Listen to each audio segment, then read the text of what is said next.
That's right. You're listening to another episode. I'm going to do that again. Shit. Things are off to a great start.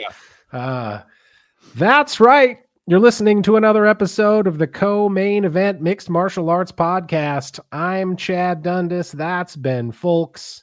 We're both longtime MMA journalists, and for the last 13 years, we've been meeting here every week to break down all the action in the wild, weird, and occasionally wonderful world of mixed martial arts. Ben, we've got UFC 316 coming at us this weekend, obviously with the main event men's bantamweight title rematch between Merab Dvalishvili and Sean O'Malley. This is all going down out there in Newark at the Prudential Center. Of course, the co-main event is Juliana Pena putting the women's bantamweight title on the line against Kayla Harrison. And honestly, in stark contrast to recent weeks on this show, it feels like we got a lot of stuff to talk about. Some odds and ends going on around the outskirts of the MMA world that I think will make for some interesting discussion. Obviously, also a tragedy this week with the loss of Jordan Breen, longtime MMA commentator, journalist, all-around good guy. You and I both knew Jordan a little bit, so we're going to talk about his loss coming up a little bit later in the show. That one kind of took the MMA world by surprise yesterday. Shocked to find out that news. He's the kind of guy who deserves to get his respect, and we're going to talk a little bit about his passing later on in the show. Over the weekend, though, we did have UFC Fight Night, what was originally called Blanchfield versus Barber. Now I see at the top of my page, UFC on ESPN, Gamrot versus Klein. Which, okay, you can't just do that. You can't retroactively change the name of the shit, can you? They can't do that. I don't think you can do that. I don't know. Maybe there are no rules. It seems like there's no rules. It does seem that way quite often. Because if you look at the Wikipedia page, yeah, you're right. Up top, it says UFC on ESPN, Gamrot versus Klein. But then you look at the poster, and which the Wikipedia caption sort of automatically identifies as the poster for UFC on ESPN, Gamrot versus Klein. And what you see is Aaron Blanchfield and Macy Barber standing there. Yep, you sure do. That would make you go, huh? Hold on. I assume we all went, huh, while we were watching the broadcast, because it turned out Macy Barber couldn't make the walk at the end of the show. Now, this may not have been the biggest surprise, though, because we saw her on the scale the day before. She missed weight for this fight and did not look great. Right. Standing there on the scale. So nobody expected the main event of this thing to get called off at the last minute. But once it did, I have to admit that I thought to myself, I don't know that I'm shocked. Yeah, I mean, it does kind of underscore the crazy nature of this business. How often we say about certain fights, I'll believe it when I see them in the cage. I mean, shit, you can kind of say that about any of them. We can call it off the day of, the night of, the moment right before it's supposed to happen. You don't know if you're actually going to get a fight out of it. So that it can just be like that. But you're also right that there were some warning signs ahead of this one that made it so if you told me on Saturday morning one of these fights going to get called off at the very literal last minute, I think I would have guessed that it could be this one. Anytime you're dealing with stuff where somebody misses weight and looks like they really had a hard time when they're standing there on the scale, it's not that surprising that maybe their health is going to suffer as a result or in combination with what's going on there. It is so super weird to have a UFC event, or, granted, we know what this is. It's the lowest tier. It's an Apex Fight Night. We all know that. We know it's not exactly like we were out there in Madison Square Garden on a UFC pay-per-view when the main event didn't happen, but it is still really weird. You're building us up to this main event the entire time. That's kind of how you're getting us to sit through a lot of these earlier fights is, hey, the main event's coming up. And then they're just like, actually, no, it's not. It's over. Go home. And that's weird. That's a weird way to just have to call, and especially a weird way to just be calling it off and be out there on the broadcast and just sort of like speculating, like don't really even have any super good answers for anybody at the moment. that's a weird way to just end it by being like, oh, we told you there'd be one more fight. We also told you it was the fight that matters the most. It's not happening. Thank you. Good night. That's weird. Yeah. I saw some people talking online after this was over. Oh, online? They were talking online? I know, hard to believe in this sport. They were Huh. talking online about something that had transpired. I'm just going to ask you, I will pose the question to you. Was this the worst UFC fight night ever? I mean, the reason I can't say no is because I can't think of a worse one. But you know how it is. With the same thing we say when people come to us and be like, what are your top 5 welterweight technical submission finishes? And we're just like, brother, I can't remember last week. So there might have been a worse one. But this one, what you end up with is just such a thing that, like, to me, it drives home the point that the UFC is putting on a lot of cards that could very easily be regional fight cards. This seems like something that would happen in a different organization. Yeah, well, what you end up with here is a 9-fight card where there's not really, like, who's the most high profile person on this card? Like Mateusz Gamrot, maybe, and it's like a lot of these fights could have happened in LFA, or they could have happened in some other organization. 10 years ago, 15 years ago, a lot of these people went back before the UFC carried 500 fighters on the roster at all time. A lot of these kind of level of fighters would be happening in other regional organizations. And so, like, this kind of a fight card where you end up promising a main event that you can't deliver, and even that wasn't spectacular, and none of the fights that you actually end up seeing, it's not like anything that seems like it is super immediately relevant for the sport actually happens in it, and you do it in a little warehouse in front of a handful of people. All of that, if you just take away the UFC logo off the shit, you take it off of ESPN, that's what it feels like. Then that kind of proves to me the point that the UFC has gotten to a point now where the brand is big enough that they can put on essentially regional fight cards. People who might have been fighting on regional fight cards a few months ago, people who might be fighting on regional fight cards a few months from now.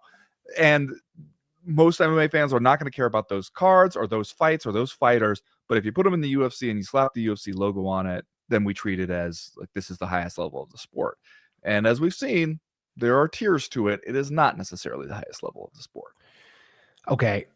I started having a lot of thoughts after this happened. And so I just want to float it out there to you, talk about it a little bit, see how we're feeling about this, because you just mentioned the UFC brand, the UFC logo, slapping that on fights that a few years ago probably wouldn't take place in this organization, certainly fights that would not be the main event.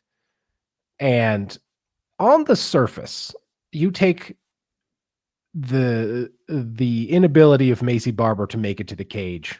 That's an isolated incident. It doesn't necessarily mean that much in the grand scheme of things.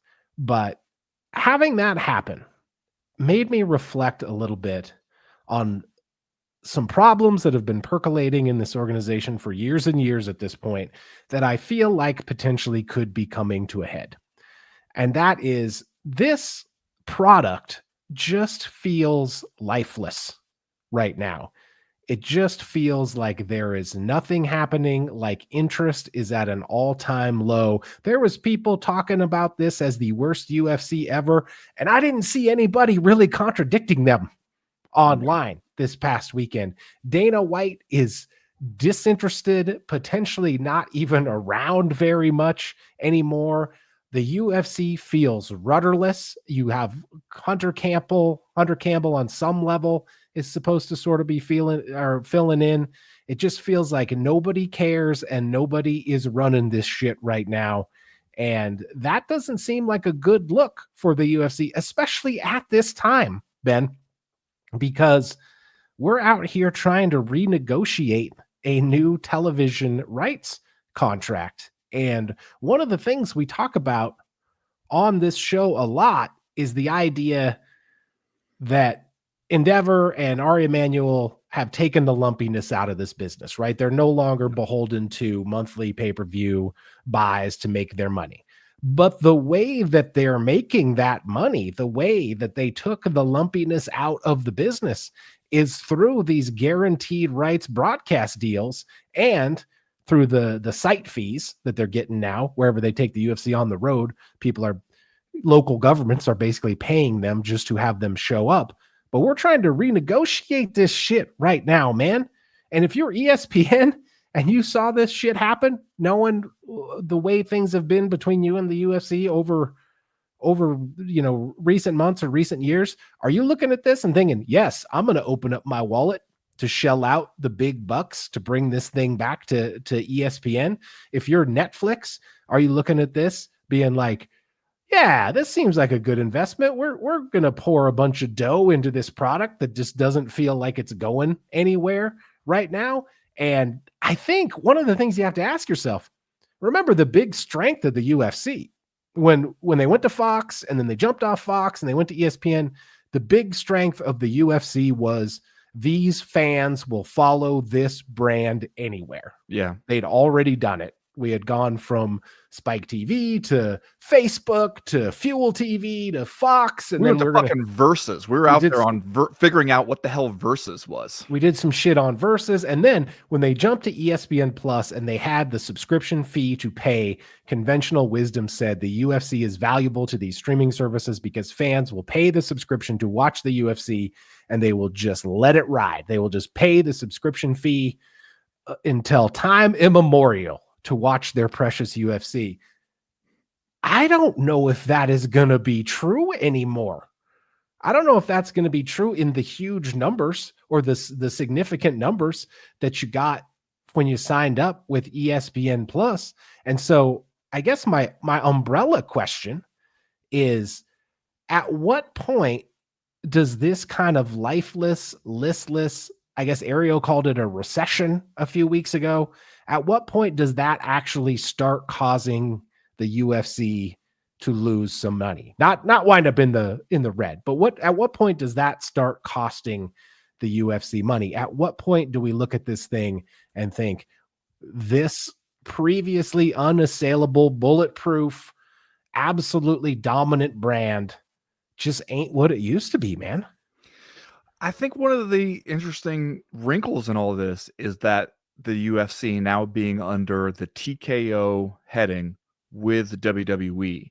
And so when you look at what's going on with the UFC, it makes sense to also look at what's going on with the WWE right now, where you kind of see them, like you see their fans kind of complaining about some similar stuff to an extent where they're like, oh, we're cutting back on some talent. We're doing some cost cutting here and there. And they are looking at that and being like, this feels like this is what it's like going to be like to be under TKO ownership. And I guess the question is, what would it take to get a course correction from them, since they are already making so much goddamn money? That they're making money whether we are excited about it or not.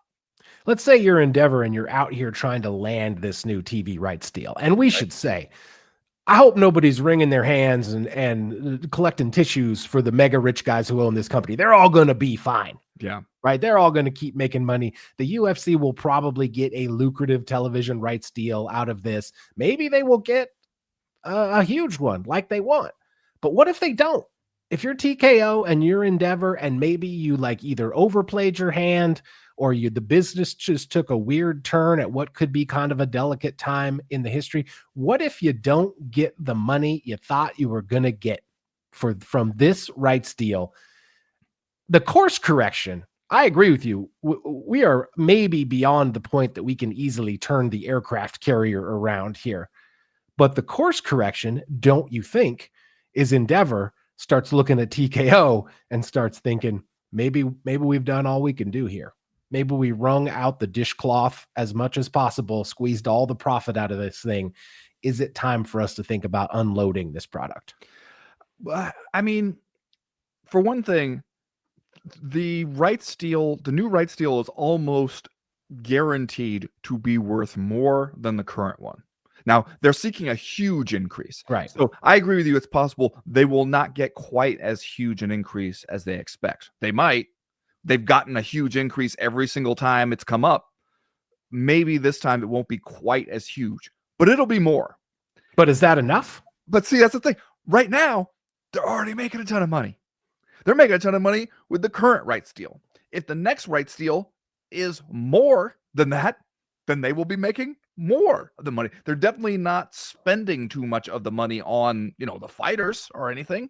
So, like, if there's anything, they're spending it on performance institutes and shit like that. But they're spending it on yachts. Let's be honest. Fucking spending it on yachts. That's what, we learned from the Roku series. That's what Dana White is doing, like having a private blackjack dealer on his yacht. But I think it would just take so much because it's like, if you end up making only a little bit more than what you're making now, are you in panic mode at that point? You're still making more. I know, but we're talking about late stage capitalism here, Ben. This is like the story growth model. Yes, the story of the entire economy over the last decade or so is we didn't make as much money as we thought we were going to. The shareholders are mad, so we're going to fire everyone. Okay, one of the things that is interesting to me as a question is, especially in the context of ongoing rights deal negotiations, is they've got to be looking around, whoever you're talking to, whether it's ESPN about a renewal, whether it's breaking it off, giving some to Netflix, some to somebody else, everybody's got to be looking around and kind of seeing the same thing, right? Where right now it's not exactly on fire. And I would wonder what the UFC would say to these people behind closed doors if they're like, well, hey, that's because we're at the end of our deal with ESPN and we took our foot off the gas a little bit. We're running on a little bit of the fumes here, like saving some good stuff maybe until we have a new deal so that we can really come out guns blazing with a new deal. That was always at least the suggestion about why Conor McGregor hadn't been booked for so long. It's already a suggestion about why we're not hearing anything on John Jones and Tom Aspinall. Like, are they saving it for a new TV deal? But then what you're also saying to one of those TV partners, potential broadcast partners, is, hey, if we sign with you an 8-year deal, what we're really giving you is 7 years, because the last year we're going to half-ass it the way we're doing right now. Like, that's what you would essentially be telling them.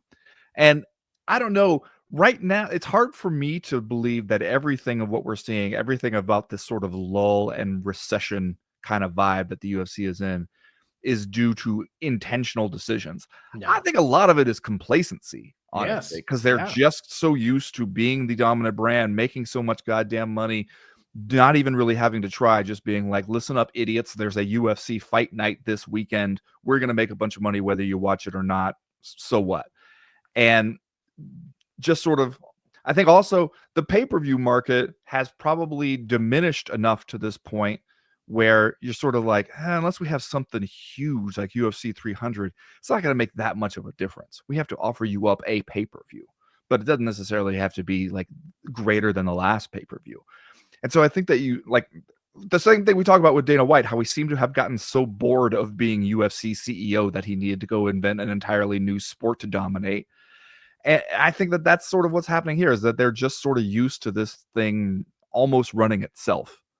And they've taken their foot off the gas a little bit. I'm still not convinced that they will feel any sort of consequences to that in a way that makes them reevaluate that approach, at least anytime soon. I would think it would have to happen over a much longer time period. Man, I don't think it's like one bad fight night and they're like, emergency meeting. No, right. I know. Tuesday in the war room, be there. We're going to be talking war room shit. No, like I said, it seems like this is a thing that happened in a vacuum, and this is not the straw that breaks the camel's back by any stretch. But I also feel like maybe we're walking a tightrope here that we didn't see coming, in that if ESPN all of a sudden is like, well, we're not going to give you as much money for this thing or a piece of this thing or whatever it is. And if Netflix is looking around being like, I don't know, man, we're not going to give you the huge sum of money that you were asking for. Especially from what we heard from the Netflix CEO, right? Where he was like, we're looking for big one-off events like Jake Paul and Mike Tyson, and not weekly. Well, I mean, they are in a weekly show with WWE, so that undermines that a little bit, but yeah, I see what you're saying. Well, if those two are out, Apple TV's probably not going to want you. Prime, everything we've seen from Prime, for whatever reason, leads us to believe they're balling on a budget. a little bit, what are you going to do? What do you do at that point? They're going to make a ton of money. Obviously, everybody knows that. But are they going to get the big numbers at this point? I don't know, man. It'll be interesting to see. And if there's anyone in these negotiations from any of these streamers that actually knows anything about this sport, wouldn't you look at this thing and be like, okay, first of all, you used to be the hottest sport in the world, and now this thing feels dead. Second of all, it doesn't even feel like you're trying to make the big fights anymore. You can come in here and try to blow smoke up our ass about the last year of your ESPN deal, but clearly you're not holding Conor McGregor out on purpose. You're holding Conor McGregor out because he's a fucking dumpster fire who's lucky he's not in prison, right? You didn't even try to make John Jones versus Francis Ngannou because they wanted a little bit extra money. Maybe you're waiting to announce John Jones versus Tom Aspinall, but everything we've publicly seen, aside from a couple of weird things John Jones has said over the last week, has made us believe that you're not making that fight. So I don't know. If I'm one of these big streamers, I think I'm very reluctant right now to buy into this thing at the inflated price that the UFC wants. Except for their hidden ace up the sleeve, Chad. If they come in there and be like, don't you want that MAGA audience? We're their shit. We are the sport of the MAGA dipshits. We got not only Trump, we got Tucker Carlson, we got the entire cabinet, the FBI director who always looks like he is a burglar and somebody has turned the lights on whenever like he's like frozen with his eyes wide open. We got that guy. So all of these people, like, we are the right-wing sports brand at this point. Don't you want to get that demographic? You don't think that when the discussions come up that they're not playing that card here and there? I guarantee they are. That doesn't seem like it's going that well either right now, right? So I don't know. I mean, there's no better demographic in America where you can tell them like, hey, is this thing your identity? If so, then you buy this, you watch this, you wear this. That works. Yeah. You tell them I got the anti-woke razors. All right, I gotta get those razors. These razors I've been using, they feel a little woke, feel a little bit woke on the skin. I need to get the anti-woke razors. Like, it works on them. It's a marketing gimmick that has proven to work. So maybe that comes up in these discussions. I wouldn't be surprised. I don't know if that's enough to carry you to $1 billion, but we'll see, man. It just feels from inside the bubble, it doesn't seem like things are going great. That's all I'm saying. But we got the magical amulet sponsor. I don't know if you're counting that money. Magical amulets protect you from the EMF shit, Chad. This is how come you got by the woke mind virus, because you didn't have your magical protection amulet on. That's true. Here I am like a fucking sucker still shaving with my old razors. Fuck. Get your skin looking all woke. Remember, you're listening to the Co-Main Event podcast proper. This show drops every Tuesday afternoon for free in your timelines and your podcast libraries. But if you want even more of the Co-Main Event, you can find Ben Folks and myself all week over on Patreon.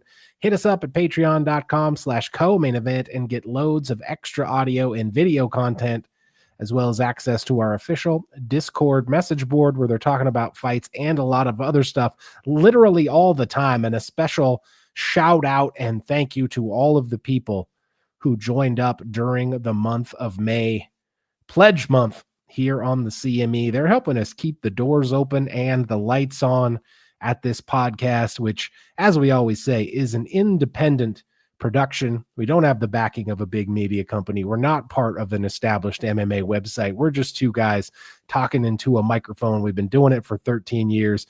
We would love to keep doing it on and on into our golden years, but we can only do it with the support of you, our wonderful... You know what? I just thought of this. Okay. Pledge Month is over. Yeah. But I just love these bastards so much. What? What are you thinking? Don't do it. I know everyone in the back that's freaking out right now. No. Don't do it. Don't do it, Chad. I'm doing it. I'm giving these people an extra week. What? I'm going to give them one more week. If you're sitting around right now full of regret, saying to yourself, damn it, I should have got in during pledge month. One more week. And here's the thing. You fucked up. Let's be honest. You fucked up. So I'm not giving you 50% off. Wow. But I'll give you 25. See, if you were going to give him 50% off still, I was going to have to say, Chad, your reckless, rudderless leadership has become a problem for the CME, and I was going to call for an emergency quorum. This, I guess, I can support. I mean, I did receive this message. This is from the big homie Christian Shishini over there, where he sent me a screenshot along with the message that said, "Look what you made my wife do." And she messaged him to say, "I joined the Co-Main Event Podcast Patreon. They had a 50% off discount code." She got in right at the end of Pledge Week. Yeah, she did. And I'll tell Pledge you what, month. one more week, 25% off. Today is, what day is it? June 3rd.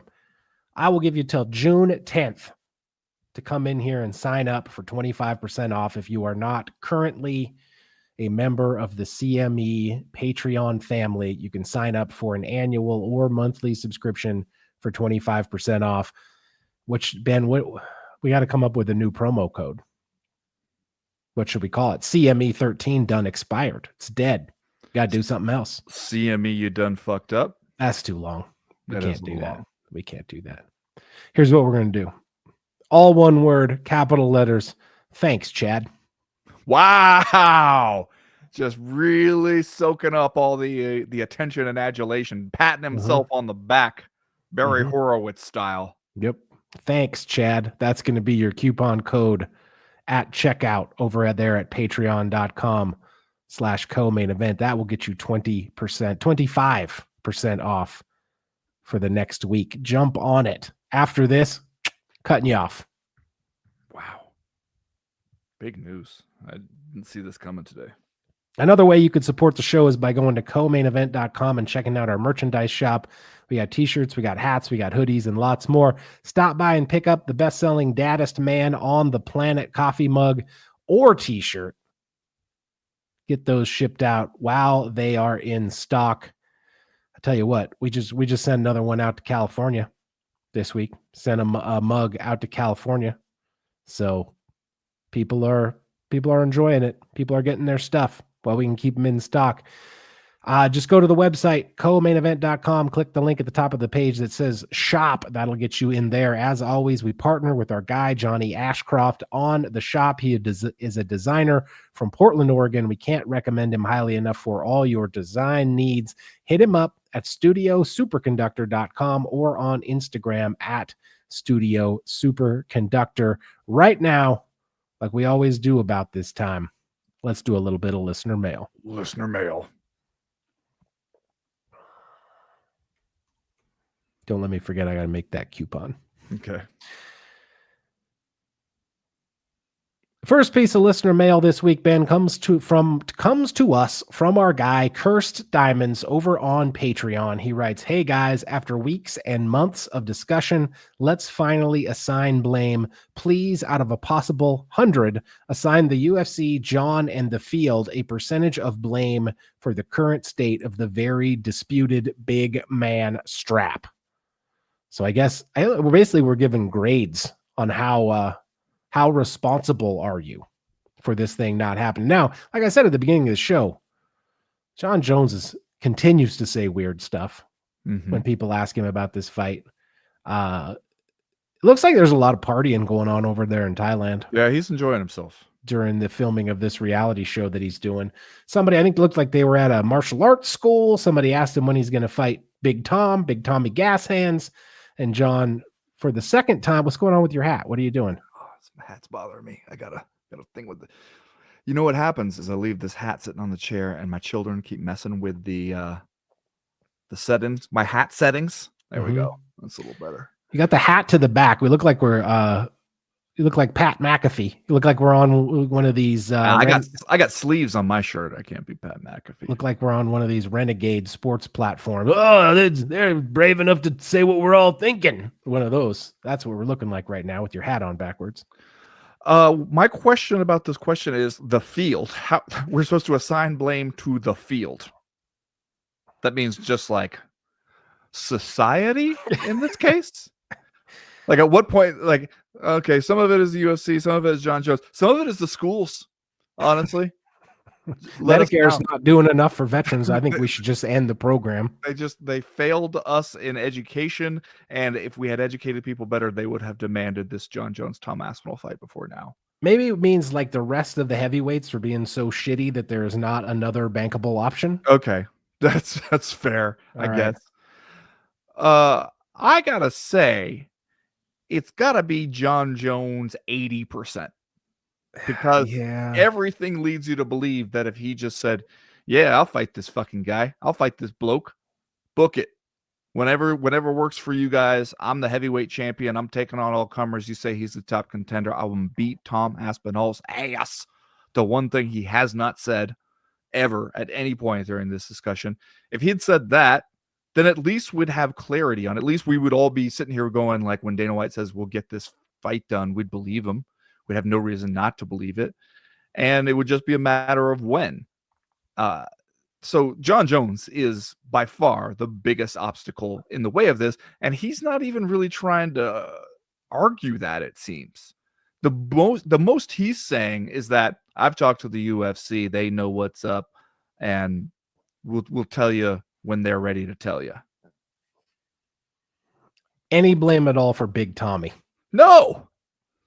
Big Tom has done nothing wrong. I mean, what could he possibly be to blame for? 5% to blame for being too tough. If he was a fucking walkover, John Jones would have taken the fight by now. Yeah, I mean, Tom has been pretty cool about the whole thing, honestly. Too good for his own good. That's Tommy's problem. He's even, as we mentioned on the Power Hour last week, he's even managing to make some chicken salad out of this chicken shit in the form of mildly entertaining online content. He's out there taking the piss about John Jones's Thailand motorbike videos. He's doing something with nothing, really. And so it's like, if anything, Tom Aspinall's at like -5%. Like he's contributing, he's helping out, and nobody else is doing shit.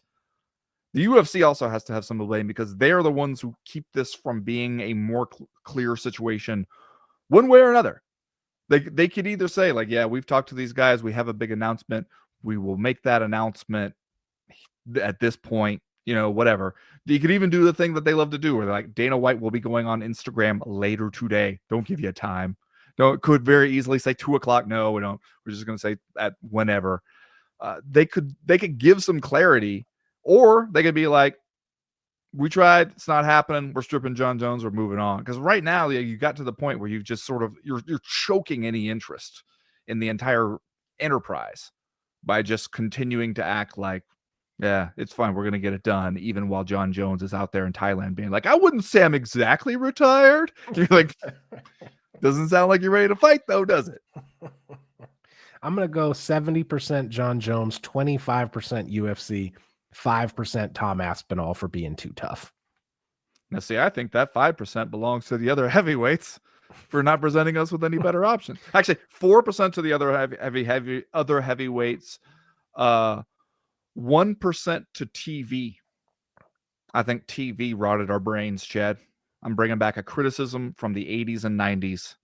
Situational comedies on TV are responsible for at least 1% of this and all current issues, frankly. Rap music lyrics. Yeah, okay.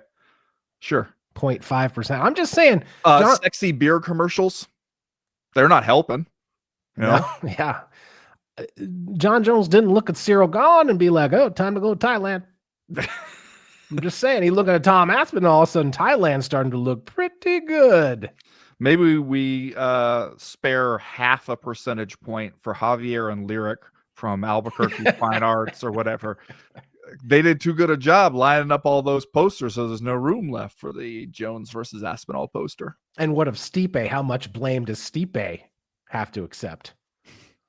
You imagine what you picture Stipe is doing right now, and I bet you're 100% correct. And it's not thinking about any of us, and enjoying it, really enjoying his life.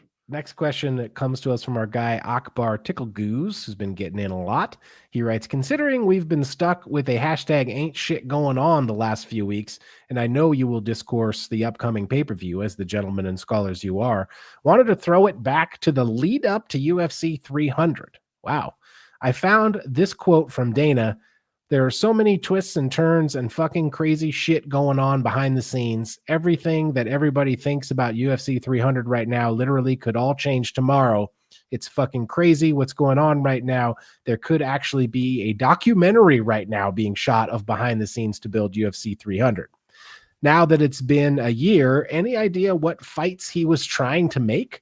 I recall Ariel mentioning Hamzat versus Edwards, but I can't believe that is what he was talking about, considering it had been scheduled multiple times to air on ESPN or ESPN Plus. I think he's bullshitting. I think he's just bullshitting us, Dana White. I mean, I think that they had so many good fights on that I'm sure that they were trying to book as many as they could possibly load it up with. But I also think, because that comment, as I recall, seemed to come at a time when we were all sitting around being like, what's the main event going to be? Because they were adding a lot of stuff to it, but we were all still waiting for a huge main event. And you recall, while we were pretty happy in the end, both with the card as a whole and with Alex Pereira beating Jamal Hill, having that meme moment at the end, at the time that it was announced, people were like, really? That's going to be the main event of UFC 300? Like, people were not, they did not feel that that was a big enough main event to match with what they'd been told to expect from this card, which didn't, was just, we're going to do the biggest fight card ever. And I think that he was saying that as a way of sort of covering his own ass to an extent by being like, we're doing it's crazy, man. It's great. There might be something huge coming or there might not, but also to kind of set it up as like, we are trying. Don't think if it doesn't happen, don't think it's because we didn't try. It's because other people didn't come through. Yeah, he's just saying stuff, man. He's just talking shit out his ass. Which is, frankly, that's most of the time when he's saying, he's just saying stuff. He's not that worried about sticking straight to the facts. Ow, at this point, when he's even around to say stuff. Yeah. Trying to make UFC 300 now, he'd be talking to somebody else. Dana White would be worrying about who Dumpling was going to slap next. We'll find somebody for Dumpling to slap. Don't you worry. Hawaiian Crazy Boy or whoever they got over there, giving them $5 to slap each other on Rumble or wherever we're at. Last question this week comes to us from Doug, who writes, first time emailer, but I felt the need after hearing Jordan Breen of Sherdog Radio fame passed away. As a man of a certain age that listened to the SRN for the better part of a decade, I wanted to know if you crossed paths or would want to speak of the impact Breen and the old SRN had on that time period of MMA. Thanks for your time. Yeah, that was really sad this week to hear this because, I knew Jordan pretty well. I've known him for years. Coming up through the MMA media stuff. And that's, I'm sure that there are a lot of newer fans or even fans who've been fans of the sport for 10 years that don't realize how important the Sherdog Radio network and Jordan Breen's time on there was as an MMA fan back. Because it was like back in like 2005, 2006, that like it was the way you'd hear most of the discussion about this sport. The way you'd hear a lot of stuff was through listening to the Sherdog Radio. I remember when I worked at the IFL, I'd be sitting there in my cubicle with my earbuds in, plugged into my computer, listening just with the Sherdog radio shows just on. And this was before Ariel had a show. This was before, well before ESPN would even admit that there was a thing called UFC that was happening. And so it was like that was sort of the main way you'd hear about it. And Jordan Breen, especially, he was just sort of had this encyclopedic knowledge of MMA and just everybody in it, everything that was happening. I was kind of thinking about it after hearing this news, how kind of what Grabaka Hitman is to Twitter, where it's just like he can show you all these fights that are happening at all times. He knows everything that's happening in the fight world, and he's going to bring it to you. Jordan Breen was like that, except that it was just kind of in his head. Right. Like he just sort of had this so, like amazing recall of, you'd be sitting there talking with him and he'd be like, well, yeah, no, but that's fight in 2001 at the, Bushido Hall or whatever. And you just be like, what the hell? How do you have that just sort of that knowledge just sort of sitting around in your brain? And he was like that all the time. And that it was those kinds of people, like especially early in the MMA media space, that helped make it so that there was a fan base that could coalesce around it. Because before that, it was just like, the UFC would have these pay-per-views every once in a while, but there was no media attention, newspapers, TV shows, radio shows. There was nothing at all that wanted to pay attention to the sport that they saw as just sort of like insane flash in the pan fad that'll be gone anytime now. And so it was like those kinds of digital media outlets, and it was like people like Jordan Breen who had such a passion and a knowledge for it that could fill that gap. And he was just a really unique individual in all ways. Like when you hung out with him and stuff, you just like you there was a sense whenever you saw him, whenever you got to spend any time with him, where you're like, you've never met anybody quite like this person before. I mean, that era of like proto MMA media kept the sport alive, frankly, at a time when they couldn't get on pay-per-view. John McCain was trying to ban the sport. Things were really floundering for a while there.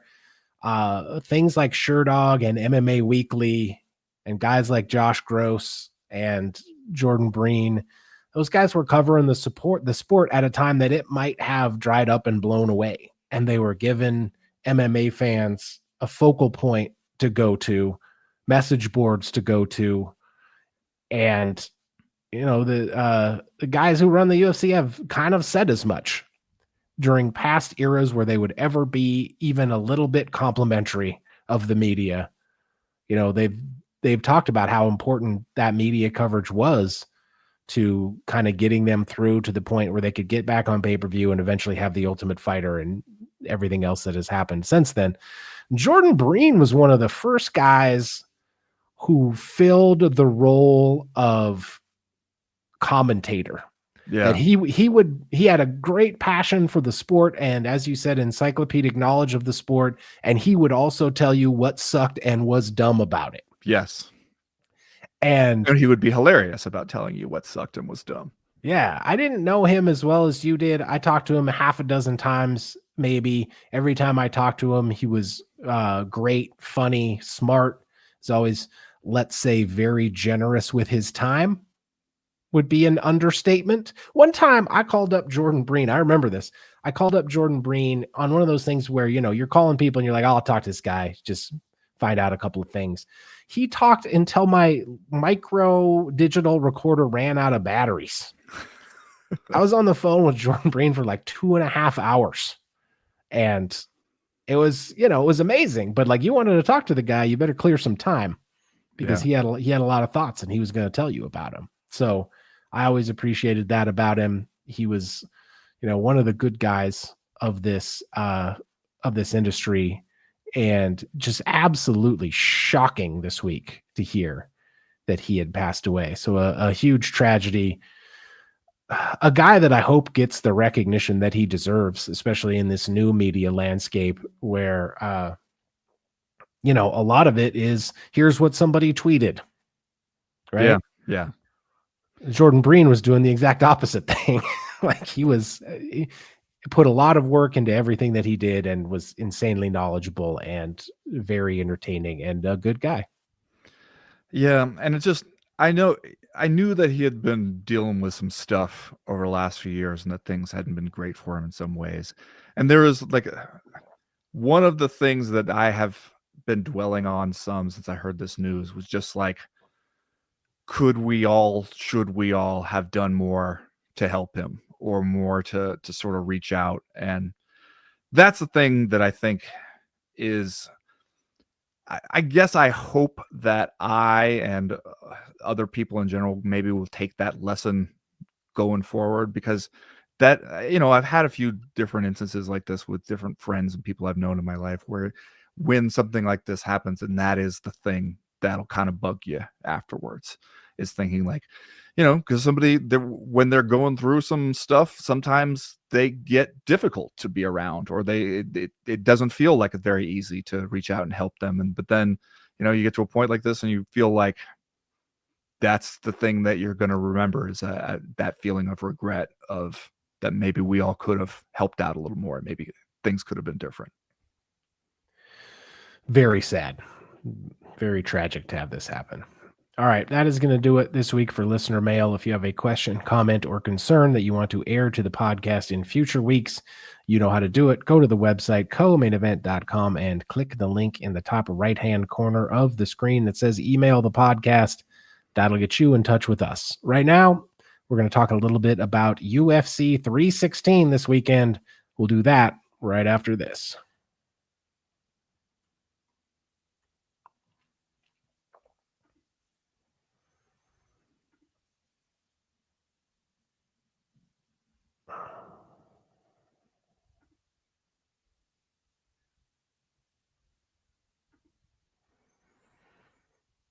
All right, Ben, we have talked a little bit over the last few weeks about UFC 316, a main event featuring Merab Dvalishvili defending what is now his UFC bantamweight champion against former champion Sean O'Malley, a rematch of their fight from back at UFC 306 in September of 2024. One that Merab won in fairly convincing fashion, unanimous decision over Sean O'Malley. Since then, Merab has gone on to successfully defend the title against Umar Nurmagomedov, who is potentially regarded as the biggest threat, maybe, to Merab Dvalishvili's reign on top of this division. Sean O'Malley has not made an appearance since his loss to Merab, so he'll be getting back in the cage for the first time. We have heard a lot about changes that Sean O'Malley has allegedly made in his life since this loss. Got off social media. Not Jay and the Peen. It's not Jay and the Peen, according to Tim Welch over there in his camp. Maybe stopped smoking weed. I don't know. There's a lot of things being thrown around out there about changes Sean O'Malley has made.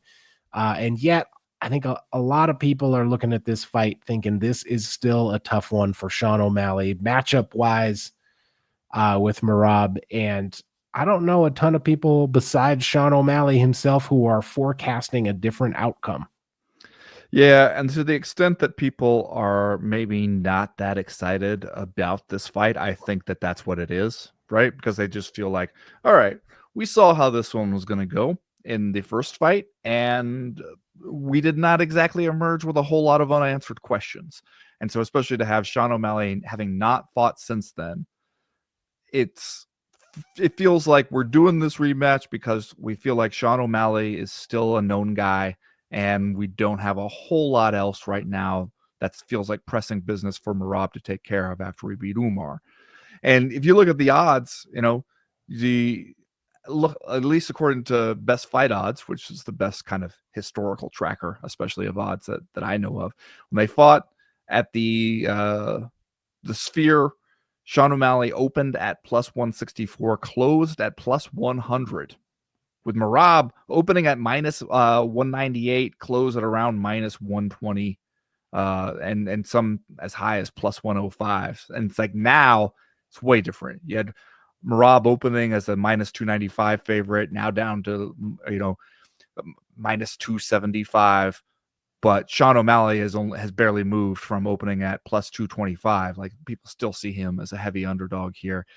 Now, he had that stuff, where we're going, hey, we went into that fight with some injuries, especially the kind of injuries that could prevent you from doing the wrestling training you'd need to deal with a guy like Merab. But it also feels like Merab is so good at doing what he does to everybody. Merab stuff. You know what's coming. You know what he wants to do. He's going to do it to you anyway. And it still feels like the best chance for Sean O'Malley is to catch him early, catch him on the way in, something like that. Like, if you get into a situation where in the third, fourth, fifth round with Merab, it probably feels like he's just wearing you down the same way he did in that first fight. Yeah, for sure. And the truth is, I don't know exactly what changes Sean O'Malley can make, to be quite honest. Like, Maybe the injury thing has some truth to it. Maybe if he comes into a fight completely healthy against Merab, that he can have slightly better takedown defense, maybe enough to keep himself on the feet long enough to knock Merab out, to land some strikes. But that's kind of what we're talking about, right? Like that's probably where you're just counting the ways that not jaying the peen can improve your ability as a fighter. Maybe you should try it, Chad. Maybe you should give it a go, see if it works. Nah, take me down at will. There's also the lights of the sphere. I'm just saying, if those are the things we're talking about, and granted, we're probably doing it on our podcast with Tim Welch, where the gimmick is that we say dumb stuff. I'm sure Sean O'Malley is preparing hard for this fight, making the changes he needed to make, trying to close those gaps. But it's just hard for me to believe that you can do that. You know, like that's a hard gap to close. The stopping Merab Dvalishvili from taking you down and wearing you out is a hard skill gap to close.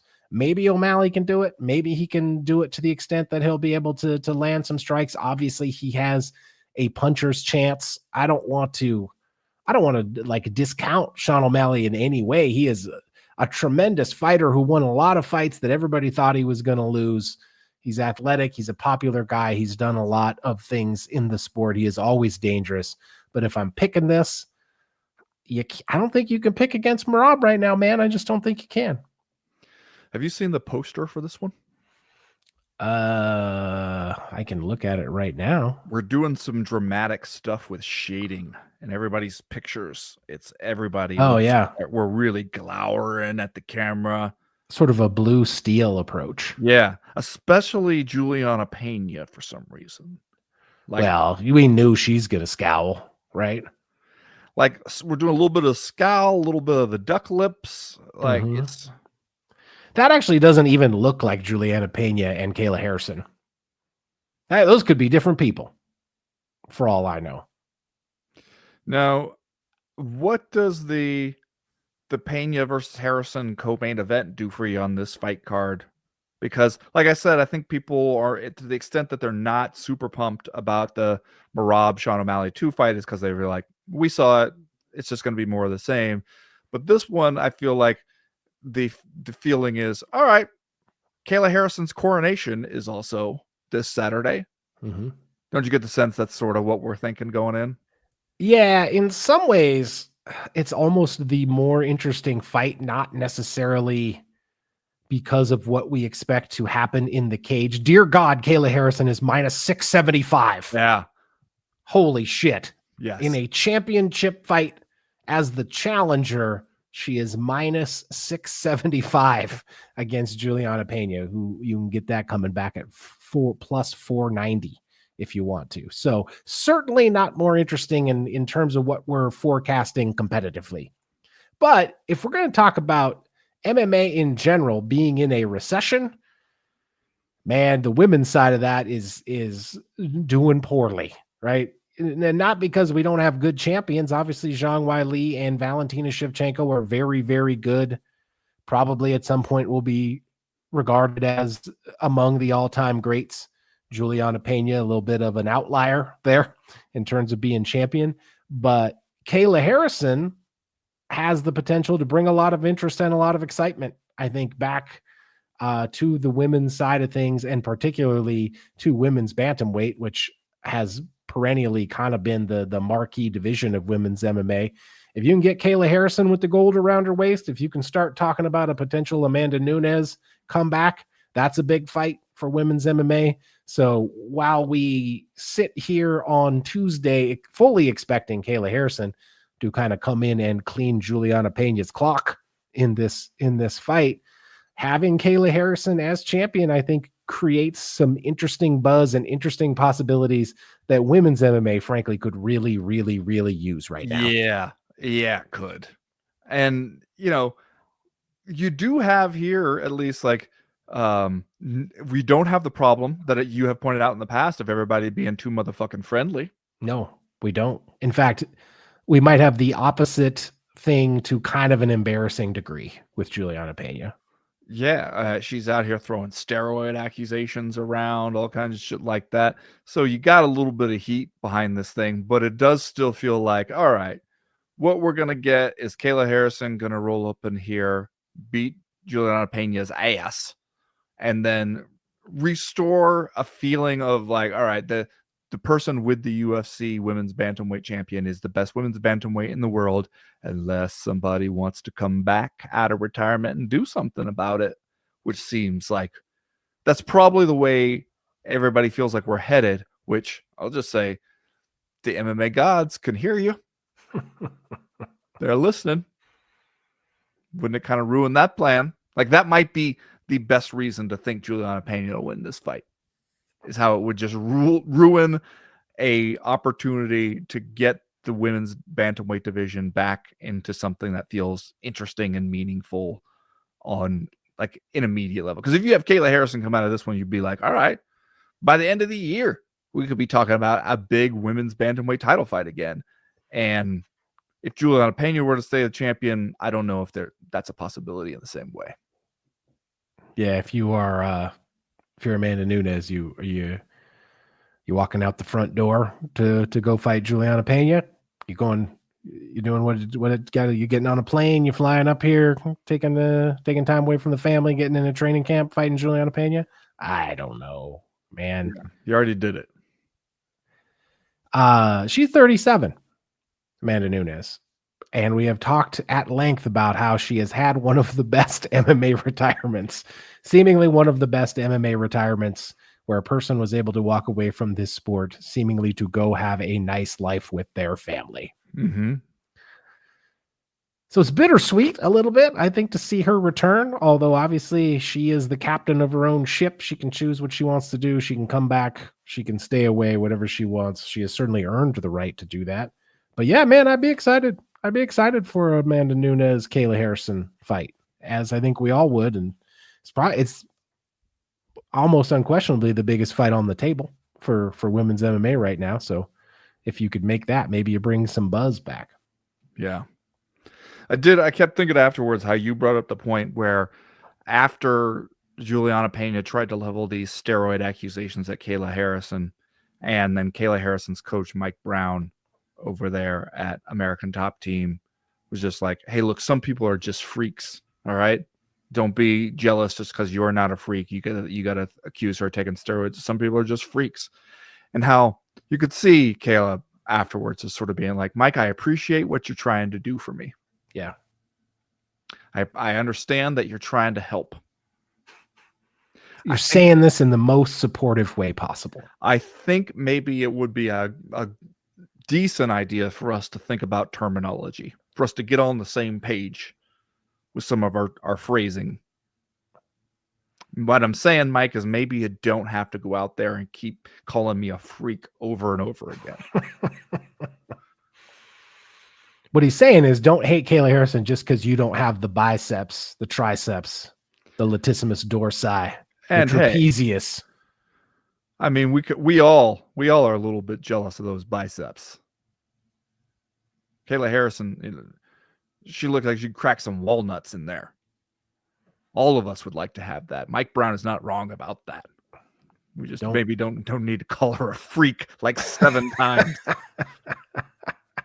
Don't hate Kayla Harrison because you ain't Kayla Harrison. Is sort of what Mike Brown is saying there. All right. I guess that's going to do it this week for the co-main event podcast. We'd like to thank everybody for listening. We appreciate the support. Hey, better late than never. Why don't you go jump on the Patreon, get over there, use that coupon code. Thanks, Chad. All one word. Get yourself 20% off from now through June 10th. Cure your regrets. Do something nice for yourself. A little bit of, you know what it is? Self-care. That's what it is. Joining the CME Patreon, self-care. Your therapist would want you to sign up for our Patreon. That's right. That's it though. If you sign up, shit, we'll talk to you tomorrow. We'll talk to you all week if you sign up for the Patreon. If not, we'll see you back here again next week. Thanks for listening, everybody. As for right now, we are done. We are through. We are out. Chad, I got some bad news. Oh, shit. What is it? Headline over on MMA Fighting. Paige Van Zant drops out of upcoming power slap title match. Quote, I have a pretty severe neck injury. So, pile of trash neck, you will not get to see Paige Van Zant slap for the title. Is that how we say it? Power slap title? You know what I'm talking about. Tell me you were just fucking with me right now. I'm sorry, Chad. I hate for you to hear it like this. Do not tell me Paige Van Zant is out of her slapping championship slap bout that I was so excited about. See, I might just be missing it, but I think the most telling part of this article is that the entire article about how her power slap title match is not going to happen does not ever at any point that I can see mention who she was supposed to face. Actually, neck injury is probably one of the few injuries that you could have that would eliminate you from slapping competition. Yeah, neck and hand. That's about it. You pull your groin, you'd probably be fine. Yeah. Pop a hammy, you could still stand there. Yeah. Be fine. Don't break worry about some ribs. Probably be okay. No big deal. Well, I mean, at least we got Dumpling. You know, we'll always have Dumpling.